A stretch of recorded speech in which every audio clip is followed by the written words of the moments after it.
Being close to 30 years old, he's one of the oldest souls around. Just like the other villagers, he has clothes made of animals, not plants. His other pants and jacket are humble, but the shoulder cape reaching from his neck to his elbows used to belong to a yellow elk. His brown skin is darker than that of a farmer. As you look up to the outreached hands, they carry the marks of being cut by tools. And I'm Ella, the carpenter. He takes a step toward the fruit trees and invites you to move forward. Like most men in the village, he's cleanly shaved. How about I show you the rest of the village? It may be humble, but it's as beautiful as a blue starling. Right, I have a little bit of an issue with hydrophobia right now, so please don't take me that close to the water's edge anymore. Let's be friendly. Thanks, Ella. That sounds lovely. As he grins, you notice his unusually white teeth. He moves with heavy but enthusiastic steps. It won't really take that long, but we have quite a view. I swear, interrupts the hunter. I'm not carrying this ibex to the kitchen. Someone call the cooks. After dropping the carcass on the ground, he springs away, fretting at the blood on his hands. Let's take a stroll then, says Ella as he leads you forward. Your mount can drink from the creek here. Shadowmane? It's been an honour, my horse. You tether your mount to a tree next to the drying laundry. Ella points at the land behind the bridge proudly. Our newest addition to the village. The hunters grow old, so we're taking steps away from meat and fruits. You spot only 2 people working in the field, or rather a large garden covered with cabbages, carrots, onions and garlic, indistinguishable from the wild plants growing in the woods. On the path between the 2 halves of the field, an elderly woman is sitting on a stool, looking in your direction as if you're interrupting her contemplation. Old Hava there will turn this place into a proper farm one day. She has little strength, but keeps precious memories of her trade. You lack proper seeds? The good ones are expensive, Ella responds right away, as if it's a part of a prepared speech. And we weren't sure about our soil. It's all just a test. He invites you with a gesture to follow him deeper into the village, and there are no seeds in Gale Rocks. While the folks at Howlers won't spare their own, they'd rather force us to buy food from them. There are farmers at Whit Marshes, adds Ephron, but it's a dark place. Who knows what we would reap after a year? That's rough. The bonfire spot is surrounded by logs that were cut into tables and stools. Ella approaches the nearest chair, rubbing his back with his cupped hands. When we share a meal, we do so here. Sometimes beneath the stars. You'd have to see it. The flames dance on the walls to the monster roars and crickets. Ephron's voice also grows enthusiasm. Dining at the edge of the forest is something you wouldn't forget. Unless you can drink, don't swallow anything stronger than spoiled ibex milk. The Shadow's friend. Terrifying. You glance over the wooden buildings. While the walls seem fine, the roofs are primitive, mostly made of planks that are already soggy and bent. There are a few people working on cleaning bark from a log, but the square is mostly quiet, with a few kids observing you from above their toys. Burning such fires must take a lot of wood.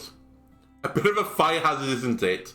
Imagine what such dinners would look like, one big family. This must take a lot of wood. It's not something we need to worry about. Ella shows you to look around. We mostly burn what's left after soaring and construction, gathering fuel for a few dozen days. Some of us think we can learn woodworking all by themselves, Ephron says mockingly, so we waste a lot of wood. At least we can roast meat on long sticks as we sit here. Nah, we already have results. The carpenter moves his hand from the chair to his stomach. Everything you see here, friend, was built by us and our elders. How about I show you our old forest? Is it that far away? You find the answer right away. You stand between 2 of the houses in front of the gate of an animal pen.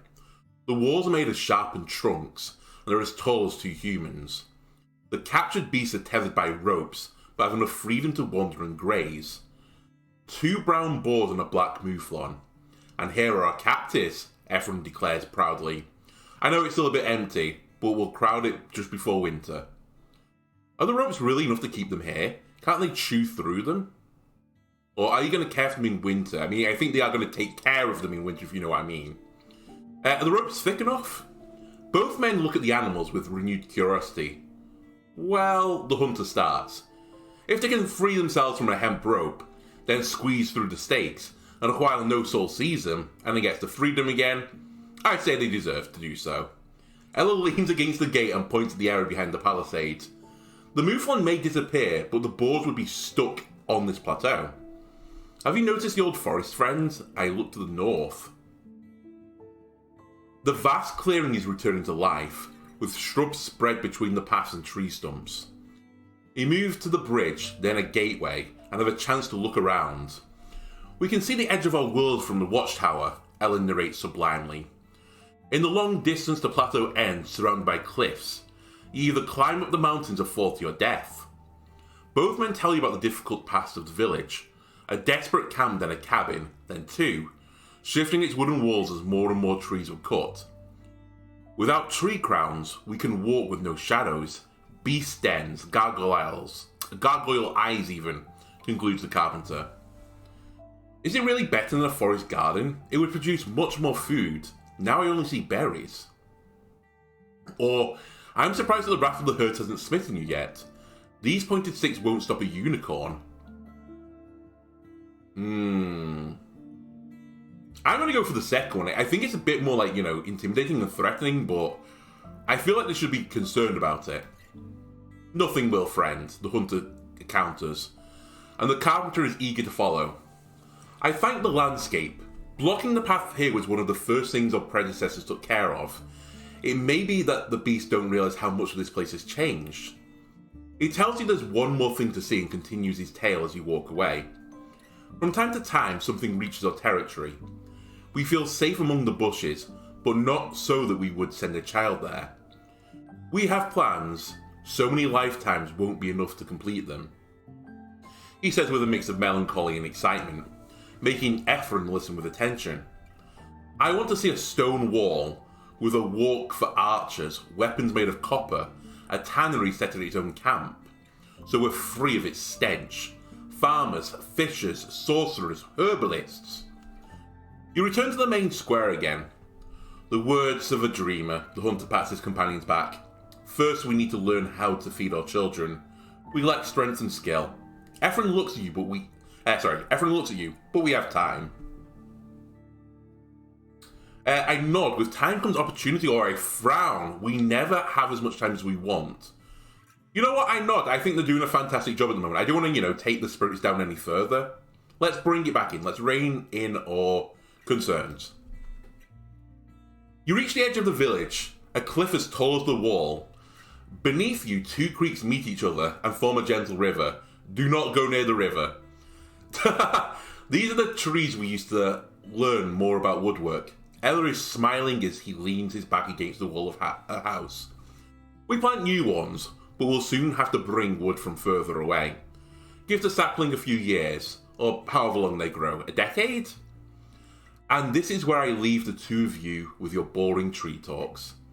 Ephraim points at you. See me later if you need. I'll be around. I rarely hunt alone. The carpenter watches his departing companion with genial eyes. Well, there's work to be done.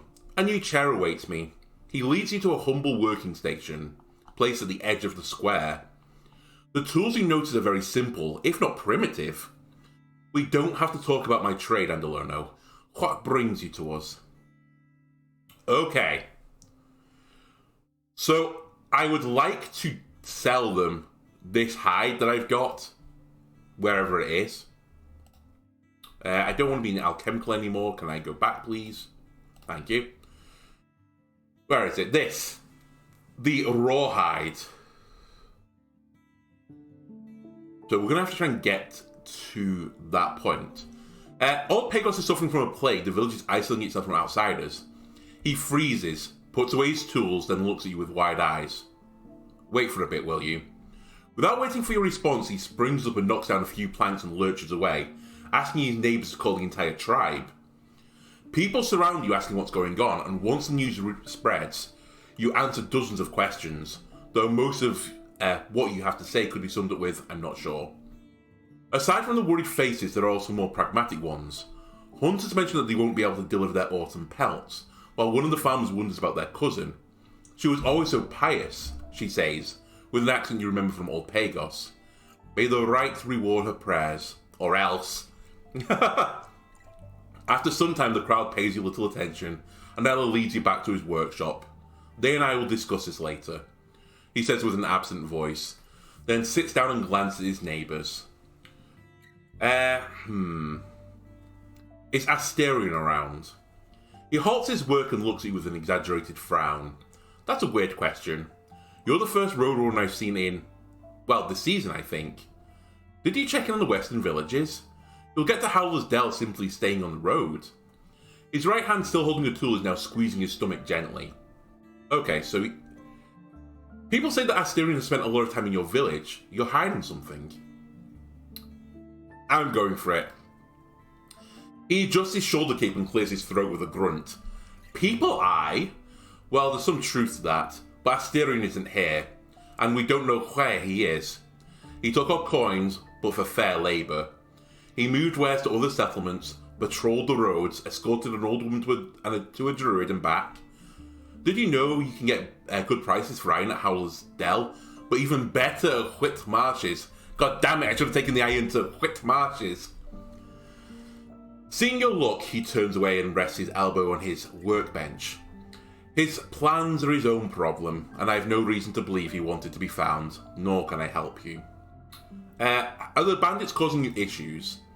He makes an awkward cut with a chisel, and lets out a quiet shit, then starts to rub the plank with his thumb. Bandits, you say? Soldiers from the city have already taken care of them. These bandits really don't seem to be a big problem at all.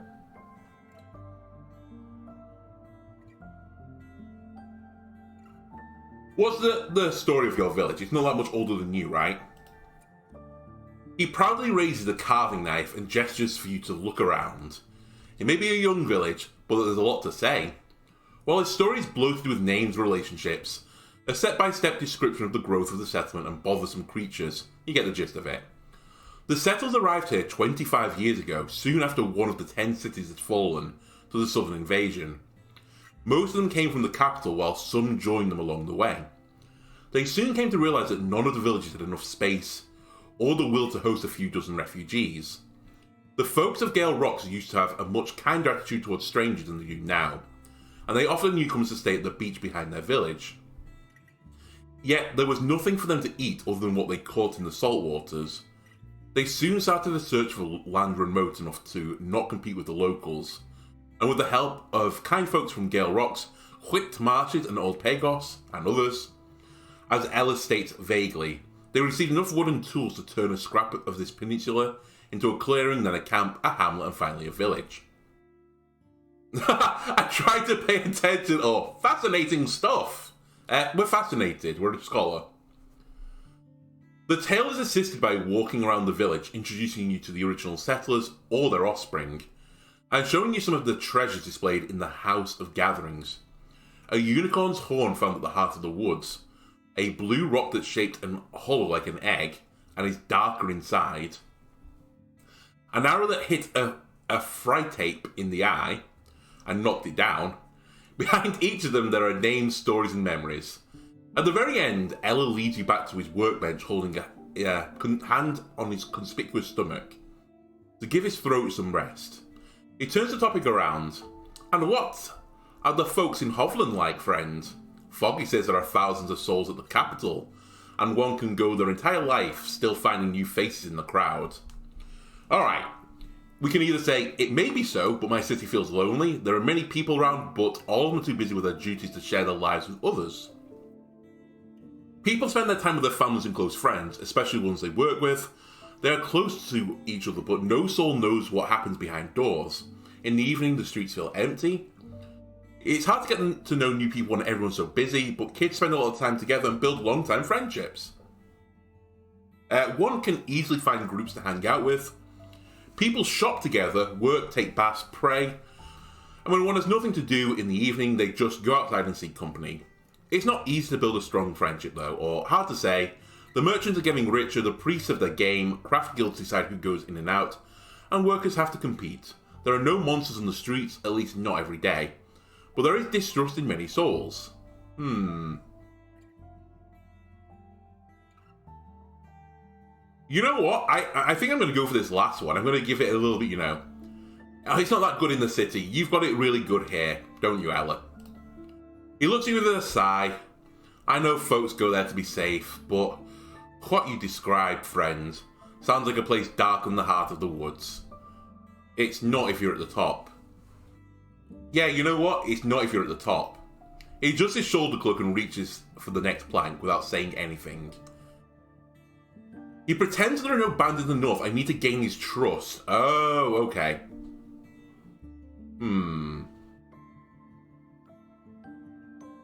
How about learning more about the peninsula?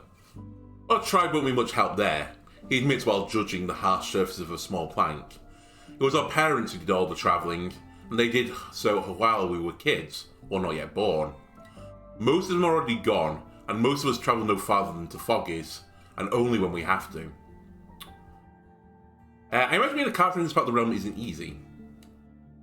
You have a healthy imagination. He rests his elbow on the workbench and smiles. I have patience, and I'm getting better with tools. And these are some shoddy tools, he says singingly. And it's hard to disagree with him. They have been used for many years, with only the wooden parts being somewhat in shape since they seem to have been recently replaced. The steel chisels and saws are jagged and dull. The hammers and axes are made of stone. Some of them were brought here by settlers, and we can't buy any more right now. There's work to be done, but I do have a plan. You ask him to explain, and he's all too eager to do so. He enters a nearby house and shows you his more successful works, each of which has some shortcomings, notable even to a layperson. A bowl engraved with a fish was poorly planned, with animals too large to fit into the entire space, and so part of it is blank. A simple relief of two naked people in their embrace looks almost believable, but the legs are in one case too long and in the other too short.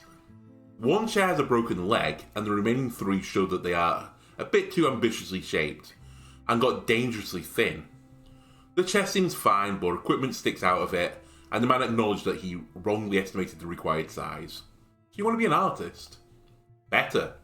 I want to turn pots, cups, weapons, cupboards, everyday stuff into things of beauty. Seeing your look, he pats his stomach.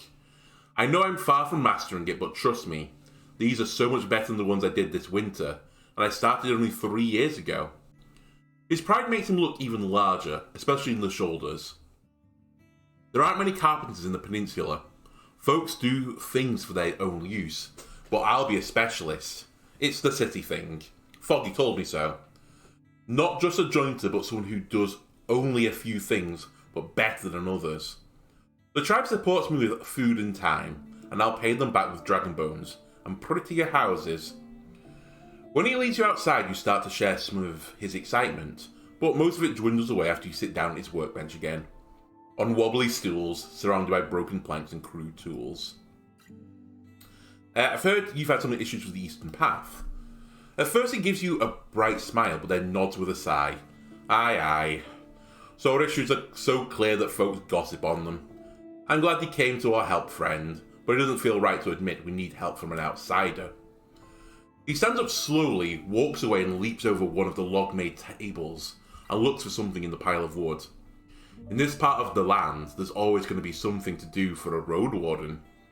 He straightens up with a piece of charred wood in his hand and gets back to you. As he draws black lines on the workbench, he mentions a few names. Creeks, Foggies, Gale Rock's there, here's the lake. The map is simplistic and doesn't align with your own understanding of local distances, but you follow these descriptions without issue.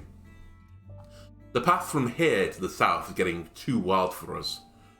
He repines, making another few strokes. The merchants travel through the other route through Howler's Dell, passing by old Pagos and Hut Marshes. Once they reach Foggy, they already have full stomachs and many deals closed. And when they travel back, they visit the same places again. Folks already know that trading here takes a long time. So you wanted me to give them an option to get to you first and move west without backtracking, and do so all by myself. How exactly? Well, I'm sure you can find some help. He pats his stomach without noticing that he leaves a few black dots on his leather jacket. There's a few things you could do. Follow the eastern road and see if it's clear. Are there any safe shelters left? Any blockades to get rid of? Is there an overgrown path to burn? Maybe see if the road from here to the western crossroads is safe. Or if the carts could get through the heart of the woods, if you're brave enough. I hope you're a soul with a safe judgment. Honestly, if you go slightly west, you'll get murdered by an eagle and a puddy cat. They're going to trap you in a lake, and that's it. It's just going to be ripperoonie, so no, it's not particularly safe. And that's on the road. Seeing your puzzled look, he rests his palms on the table with a shy smile. I know I'm vague, but I bet you already know more about these roads than I do, friend. His eyes return to the map, and after a moment of hesitation, he rubs an uneven line with his thumb. You forgot to mention my pay. How can you know if I'll be honest with you? Where would you like me to start? Wouldn't it be better for you to put work into the Western Road? You could split the labour with the other settlements. You forgot to mention my pay. That depends on what you're about to do, aye? The tribe has but a few dragons. To confirm his words, he enters the nearby house, from which he picks up an old wooden case, crude in shape and with unsightly engraving with a three-headed hydra on its lid. Inside it you see maybe 24 dragon bones. Let's say you'll get a dragon for any news about cleared up rocks areas, and more if it takes real effort from you.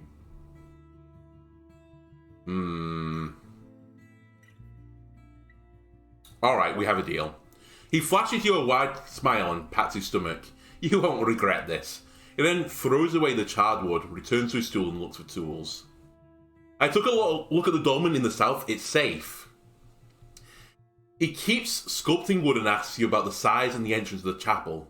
I've heard it's small, but it's not that small. Not enough for a group, but maybe a lone traveller without a mount. He looks at you with a smile.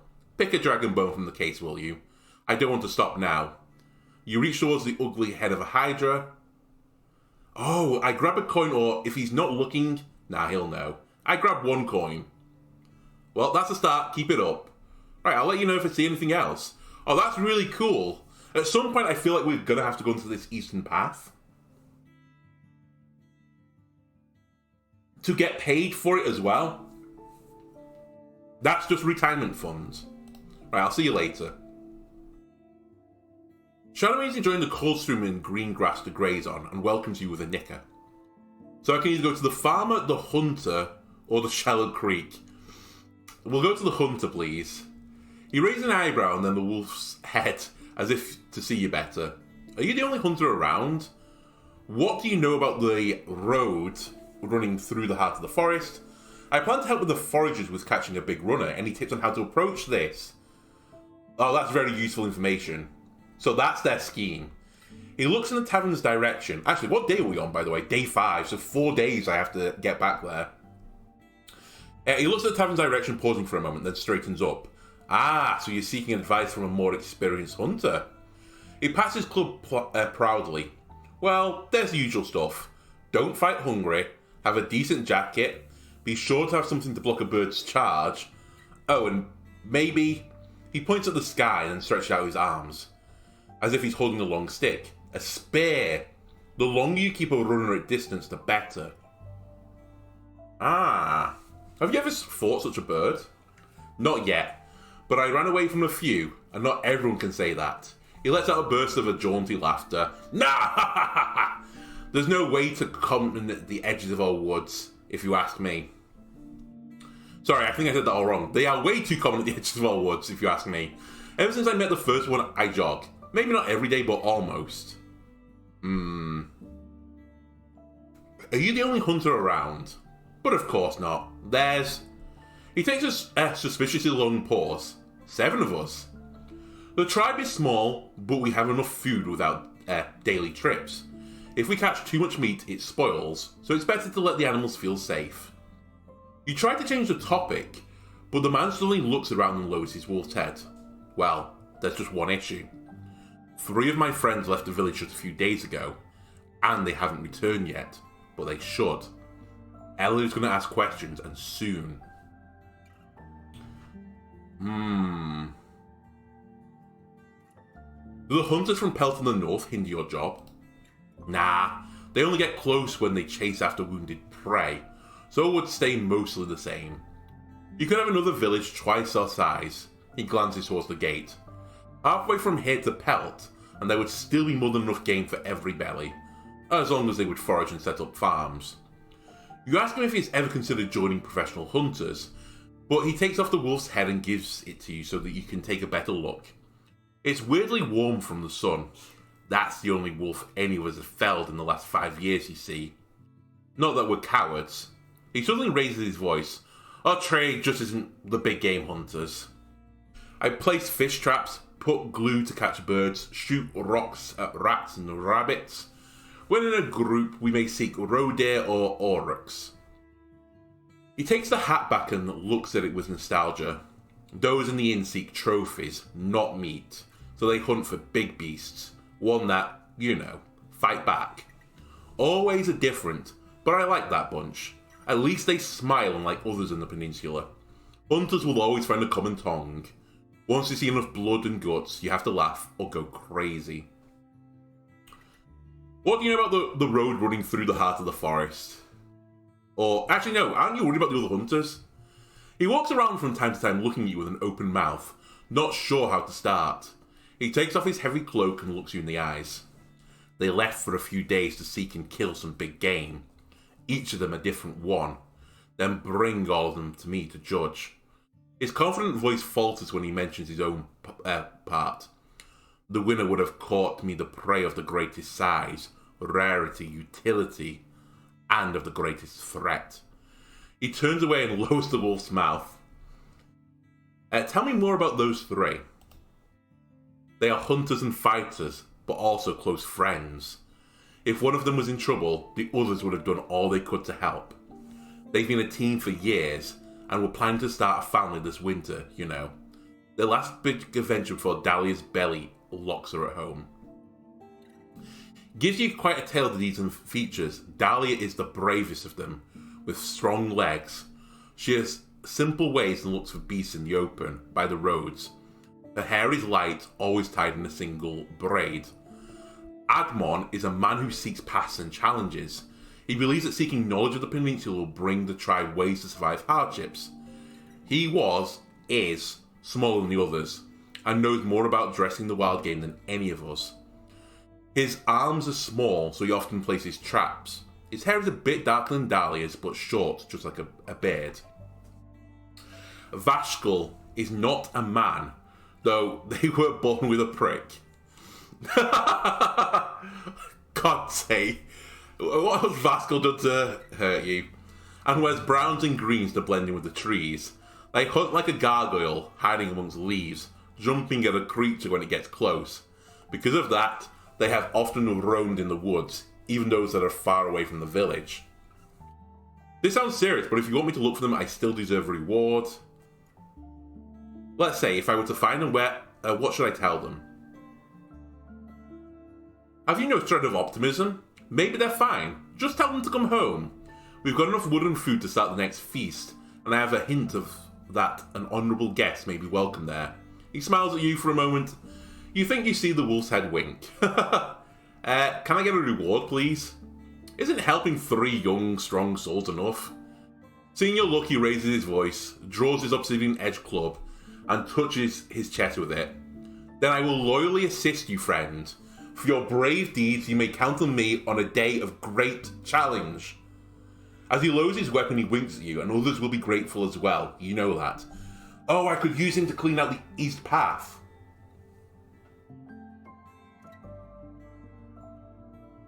Nope, I'll take his assistance, honestly. Where should I start? He looks at you as if you're slow. I would have found them myself if I knew. Let the horse take you to other settlements. Ask there. Alright, I'll tell you if I find anything. Thanks, friend. And if you have a tale of their dead shells, bring me something to prove it, A trinket, a weapon, a thing we can throw into a pyre. Does this rawhide belong to your tribe? He gives it only a glance, then throws it away. I think so. Sorry, just one moment. Apologies. He gives it only a glance and throws it away. I think so. After you describe where you found it, he reaches toward the wolf's head but doesn't touch it. Me and the other hunters go to this place in spring, when there's fewer beasts around, sit on blankets. He points at the hide. Eat before the hunt. Maybe you'll find a trail there. Ah.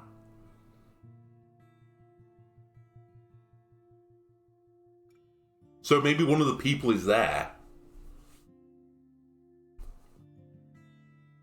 He looks at the sky. Are we done here? So, okay.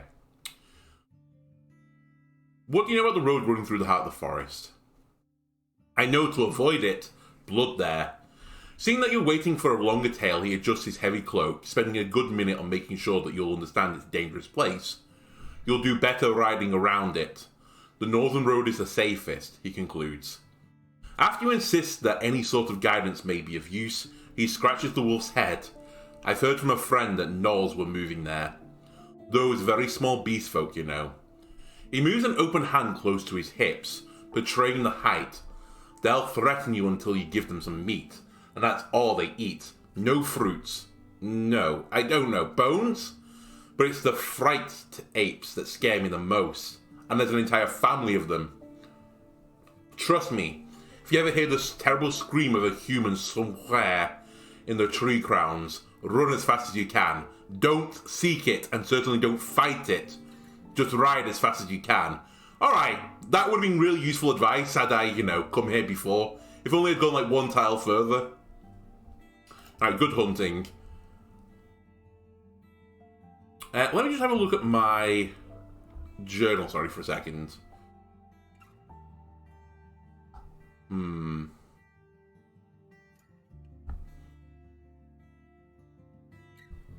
Oh, my quest. My quest is what I want, right? So this one I think I've done now. The merchant one, maybe?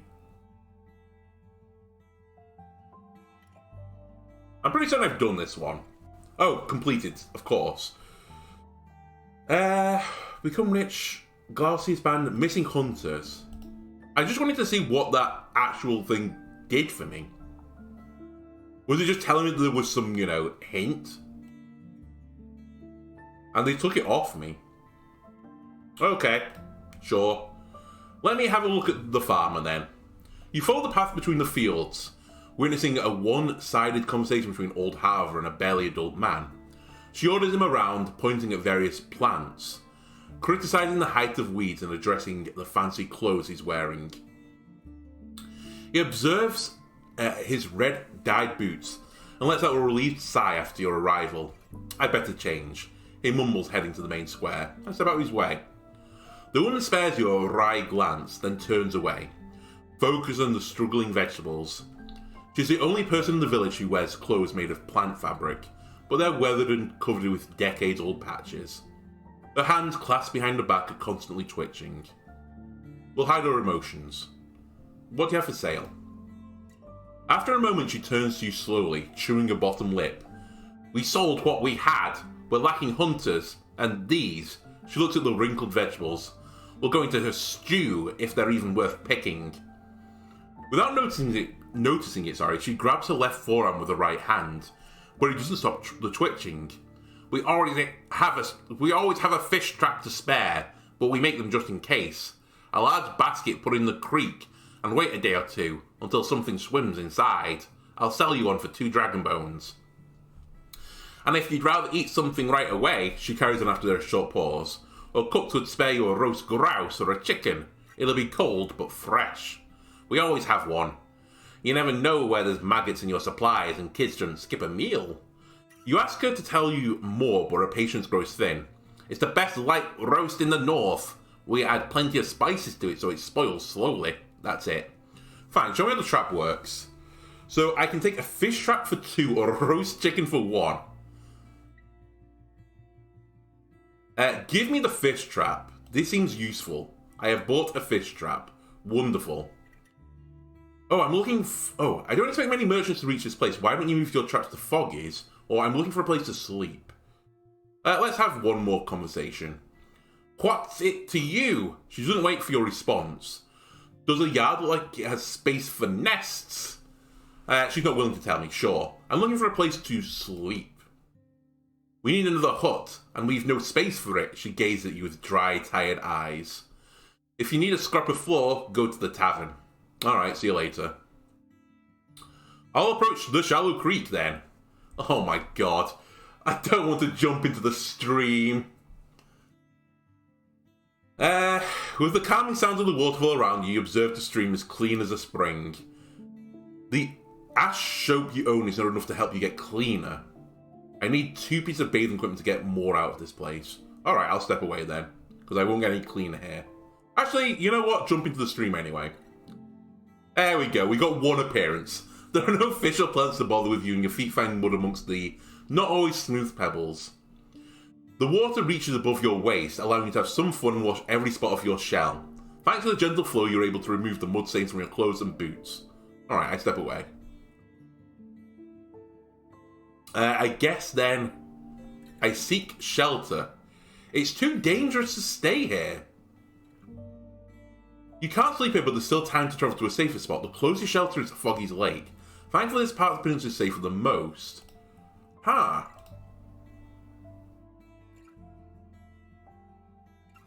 Alright, so I go back to Ella. He nods at you, but pays attention to the woodwork at hand. I'm worried about those bandits, Ella. He looks at you a bit, then nods slowly. Those are not some strangers, but folks of the north, or neighbours. One of them is from our very own tribe, and they don't target us, just strangers. You ask him again if he's sure no one from his village has been targeted so far. And after a cold eye, he reaches for a carving knife. So I'm literally not allowed to stay here. In this nice, safe settlement, I'm not allowed just to sleep, you know, on the ground.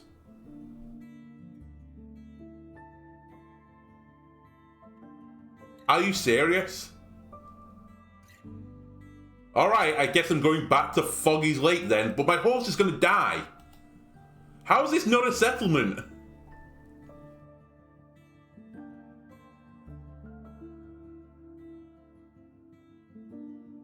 I just can't believe this isn't the settlement. Also, I think I need to be careful about going down from Foggy Lake to the south. Because that might be the eastern path, or the path that goes straight across the...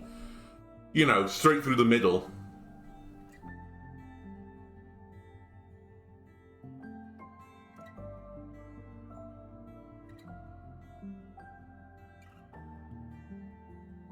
I can't believe you're not allowed to stay here. Alright, well, we just have to go to Foggy Lake then. And risk the lake.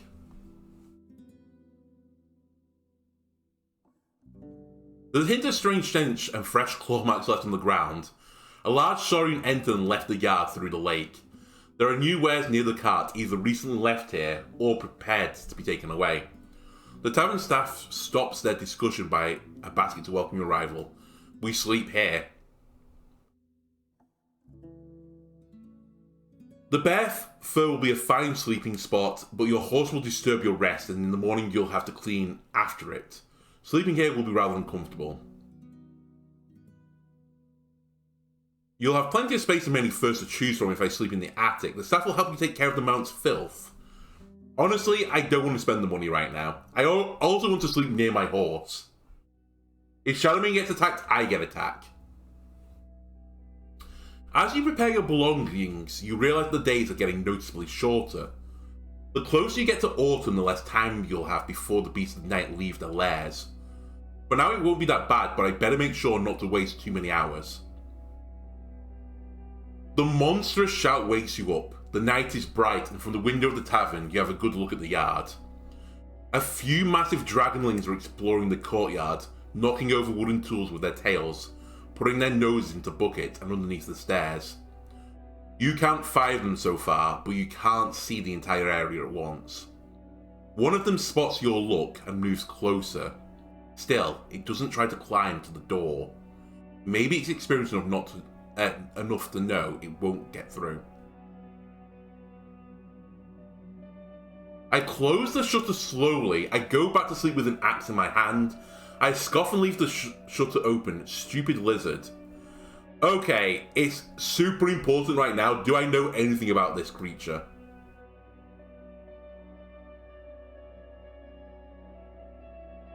Dragonlings are fast and bipedal, as often as tall as a human.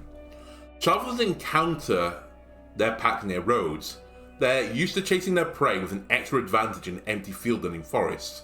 They have a thick, dragon-like skin, powerful jaws, short hands, and some of them are partially covered with furs. That doesn't tell me anything. Cock. I don't want them to kill my horse.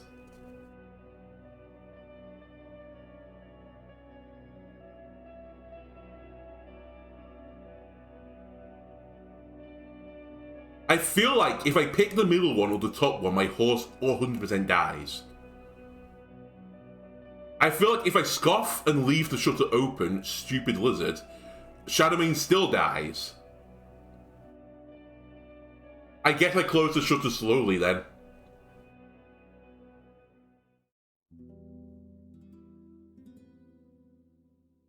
It's an exhausting night. Shadowmane, still alive, keeps stepping in place or walking, taking only short naps. You can't count how many times you tried to calm it down, with your voice touched and by offering it water or a snack, but nothing helps. You close your eyes for an hour or so in the late morning, then clean up after your mount. The stench alone is disarming. I approach Foggy. Is there anything that you need? Any questions about the peninsula, I suppose? Nope. Thanks. I guess... Did I ask about the monastery? I think I did. What about the abandoned place? An abandoned place. Hang on a minute. An abandoned place. I haven't searched such place. How about West? Alright, thank you very much. Because I think I still know nothing about that place. Okay, day 6. So Foggy Lake, I can also go to the northwest. The creeks looks like it's a dead end. It just goes to nothing. I think this might lead down to the east path. I think this leads to the center. So I think my only choice right now is to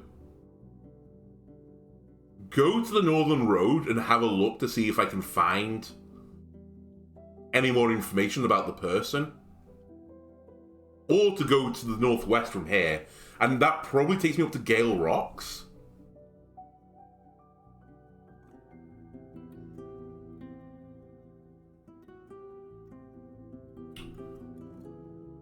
Right, since I'm at Foggy Lake, let me head out to the west and just look here again. You prepare your axe, hearing a suspicious rustle coming from the meadows. Whoever was behind it is now running away from you. The howlers gather around you as you approach their tree. The small of them are hanging from the branches while a few larger ones get on the ground, observing you from the tall grasses. We can't look for the owner of the rawhide while the monkey's around. I plug my ears. You stick the wax into your ears. The first touch is rather unpleasant, but after only a few attempts the plugs seem to stay in place. Even after you shake your head. The one issue is that they distract you with the newly muffled sounds.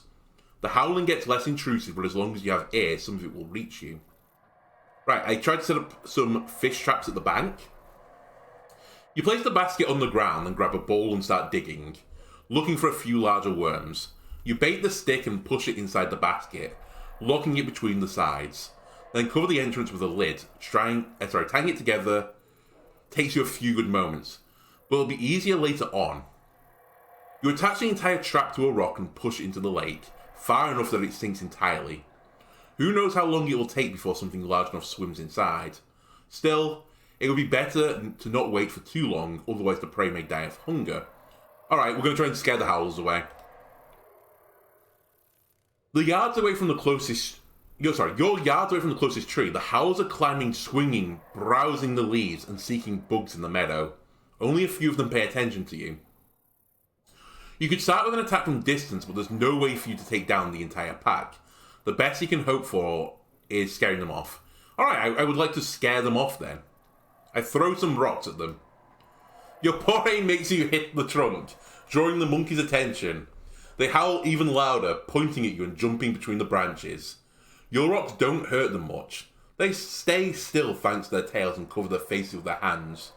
The largest one land on the grass. I move forwards. The confused howlers step back, not sure why you're not running away. I shout and swing my arms!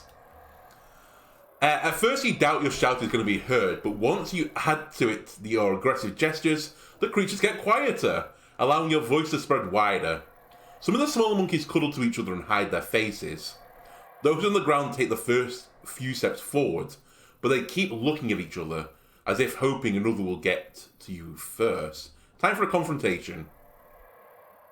You get dizzy but try to keep your movements swift and confident. The muffled sounds, while annoying, remain at the edge of your senses. You leap forward, reaching for it has to be my axe. You clash with one of the creatures and the weapon lands on its shoulder. You release the beast's blood and it jumps away, screaming.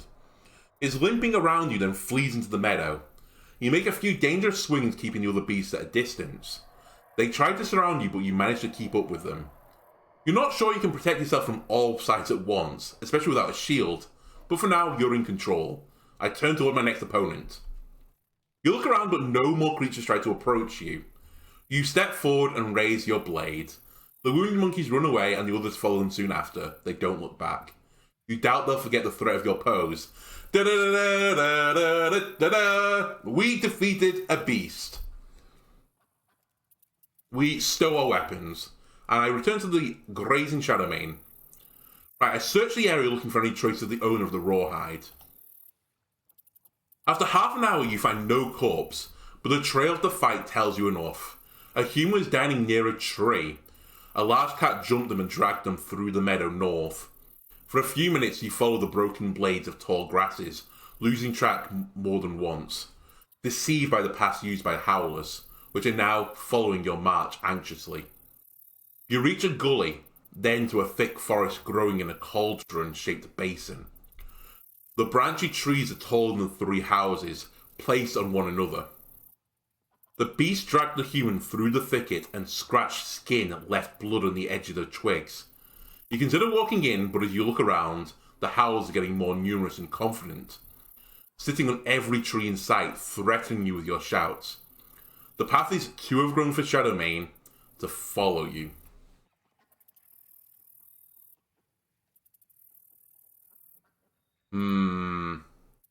Honestly, it's clear that the hunter's going to be helped anymore, or if I'm going to enter the woods, I'd have to leave at Foggy's.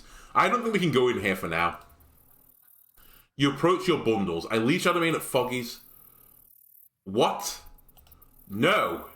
Oh, I can come back. Okay, we're good. I'm not going to do that now. I need better potions. Still, we've moved the needle very so slightly. Let's head this way then. Because I think this is going to go up to Gale Rocks. You follow the road spread between the hills and lonely trees until you reach a solid wooden bridge. Not older than a generation. You ride uphill, but Shadowmane manages to keep up. The dark woods in the south are behind a gently humming creek, while the forest on your right was trimmed by the locals. It's a peaceful journey, at least for some time. After a few minutes, you spot a group of wolves feasting on a fallen, furry beast, maybe a wisent. One of them looks towards you. We'll ride a little bit faster.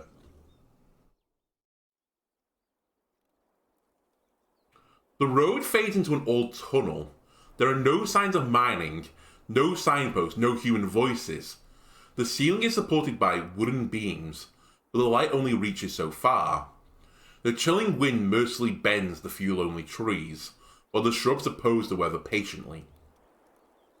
The side path leading west is somewhat maintained, and you find both boot prints and cart tracks. It leads higher into the mountains.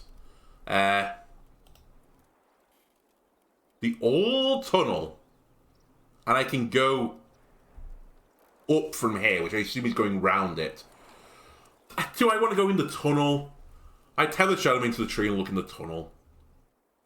Your mount observes the area anxiously, so you stay for a moment to give it a good scratch under its neck and say some confident, sounding rubbish.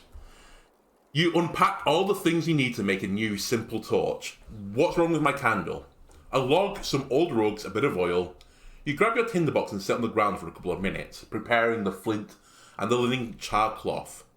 Decades ago, before the Southern invasion, people used fire strikers made of thick steel, but all you have is a cube-like piece of harsh pyrite. It's not the best, but it's enough to make a couple of sparks. The loud flickering yellow light unevenly hits your cheek with heat. You raise the torch but hold it at an angle, letting the oil drip on the ground. Let's see where the tunnel leads. For a few minutes, you follow a fairly straight corridor. The timber supporting the ceiling is decaying, but you don't spot any signs of collapse. The floor is littered with bones and rotting food, most likely dragged here by wild beasts. But there are also signs of soot above you, and boot prints left in the dried mud. You reach the crossroads and stop in a place. There's no sconce in sight, so you'd have to constantly carry the torch, or lose it for good. And it won't last for long anyway. The draft is hardly noticeable, so looking for an exit in the dark could be dangerous. My lantern should last long enough, or I go outside. Oh god. Why did no one tell me about this mine? Just go back out again. We're going north. The closed tunnel. The detour is not as smooth as the main road. A wagon could make it through, but even so, you have to squeeze between some narrow corridors, hoping no beast is going to jump at you from the ledge. You walk, leading your mount with an axe in your hand. In the middle of the road, after reaching one of the higher hills, you take a glance ahead. Even from here, you see the sun reflecting from the ocean. But there's also a pillar of smoke coming from a distant west.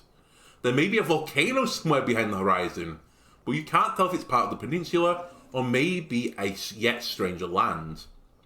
Once you get to the other side of the mountain, you find the northern entrance of the tunnel blocked by a large bronze gate, so tall and wide that you're not sure if it's something you could open with your muscles alone. There's a keyhole as well, as large as your hand. Unlocking the tunnel would save me a lot of time. Or I'm surprised no soul has tried to steal the door yet. Or maybe someone tried and failed. Yeah, unlocking this door could save me a lot of time. We're not going to do it, but it would.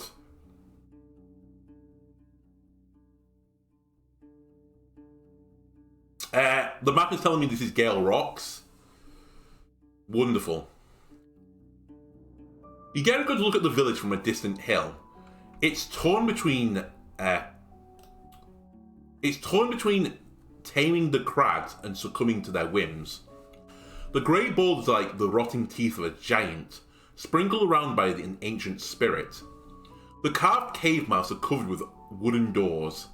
There are only few windows, and you can only imagine how dark and cold the gouged out rooms have to be. The buildings and walls, made of logs or stone blocks, must be much younger than the caves. The impressive whitewashed keep standing on top of the hill in the west could just as well have been built in the city. Smoke rises from both sides of the wild river. You see many busy souls as they go about, moving tools, food and timber over the bridge. Your arrival at the eastern gate causes some curious glances, but the only person who approaches you is a man who is sitting at a table, discussing something with a few elders. He's carrying a crossbow on his back and a long, rusty knife at his side, but doesn't reach for them. It must be a guard I dismount. The man has to be older than 40. He wears an elegant blue-green linen tunic, but no armour. His skin is yellowish, like seaweed seen through a sunbeam. That's a horrible way to describe someone's skin. His long grey hair is tied in a ponytail, and his beard is trimmed to half a finger of length. A few large cysts make him look sickly, but his powerful, truculent voice adds him to strength and confidence. "Cheers, stranger! You've reached Gale Rocks, you did." He observes your mount, then looks at the path behind you. "I see no caravan from here. Are they coming?" He suddenly meets your eyes, and his tone gets even harsher. "Or are you here to idle about?" I listen to the nearby conversations. You have to get some of the local words and phrases that you've only heard from the mouths of the oldest of city folk. The vast similarities to the tongue of Hovelvin only makes these differences more distracting, like a gloss pulled into the core page of a codex. Do you think we need to be a bit more threatening here? I kind of wish I could see what it was going to say. But by the fact he's being so boisterous with me, and I think we heard that these are pretty no-nonsense people, that I don't think we should be friendly, I don't think we should be playful at all. I think it's between distance and intimidating. You know what, let's do intimidating for once. Right now, it's you who's wasting my time. I have things to do. He clears his throat and looks away. Forgive me, stranger, but if so, I still need to ask what brings you here. You're a messenger? Sometimes and sometimes a guard, or many other things. I'm Andalona, your new Roadwarden. Another one! He scowls at you. Then you've reached the part of the coast that needs little of your warding, it does. We're here have little patience for travellers. Enough of this. Who should I speak with? He takes a deep breath. I don't know. We have a head woman, Severina, but she's old and busy. Don't waste her time without a good reason. Just take a look around. Take care of what you have to. Trying to cut conversation short, you lead your mount inside, but you're stopped right away. Leave it by the walls until it's nightfall, right? After he meets your eyes, he suddenly grows timid. Don't worry, we'll keep an eye on it. You tether your horse to the stems of a shrub, and the man nods with approval. Without another word, he returns to the group of elders, where he helps one of them remove bones from their meal. You go to the gatekeeper, or I'm looking for someone. The gatekeeper. The guard you met when you first arrived at the village is leaning against the wall, observing both the gates and your mount. Whenever Shadowmane snorts, the gatekeeper reaches for his axe. He sighs when he notices your gaze. What? In most places, people are much more hospitable. Or, have you heard about the plague that's fallen upon old Pagos? Let's ask him about that. The plague! His voice is close to a shout, and few people glance towards the two of you. The guard grows pale. Better take it to our head woman, Warden. We were planning to trade with them. We were. I walk away. I'm looking for someone. Oh my god. Severina. Our head woman is in the keep, says a young basket weaver with legs too short and thin for her to stand on. But she's not very patient with strangers, she's not. Or with loud neighbours. You thank her with a nod and head to the hill on the western bank, walking past the big kitchen. The steep path leads through an open, unguarded gate. As you look around the yard, you notice a few pigeons running around, keenly observed by a pet griffin tied to a wooden beam. Some drying underwear hanging from a rope, a spiked flail leaning against the wall carelessly, and a knocked-over bucket lying in a puddle of water. The place may be messy, but it is not impaired in its function.